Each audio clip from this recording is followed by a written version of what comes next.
Video call dengan Sarwenda, Ruben Onsu terlihat tersenyum. Ruben Onsu terlihat tersenyum saat video call dengan Sarwenda serta ketiga anaknya. Hal tersebut diketahui dari unggahan di Insta Story Sarwenda. Tak hanya Ruben Onsu yang terlihat ceria, tetapi juga ketiga anaknya. Diketahui, prahara rumah tangga Ruben Onsu dan Sarwenda belakangan ini jadi sorotan. Situasi tersebut tak lepas sejak Ruben melayangkan gugatan cerai terhadap wanita yang dinikahinya Oktober tahun 2013 silam tersebut ke Pengadilan Negeri Jakarta Selatan. Tak diketahui pasti masalah yang mereka hadapi. Meski demikian, peluang keduanya rujuk terbuka lebar. Kemungkinan Sarwenda dan Ruben rujuk terlihat dari gelagat mereka saat video call baru-baru ini.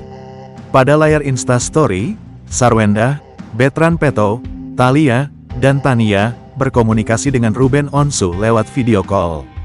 Wajah mereka memancarkan keceriaan, tak terkecuali Ruben Onsu. Tatapannya teduh, senyumnya tulus. Ia begitu bahagia. Paling tidak, momen video call seolah mengisyaratkan hubungan Sarwenda dan Ruben bisa diperbaiki, sekaligus menegaskan bahwa Betran Peto bukan penyebab prahara rumah tangga mereka.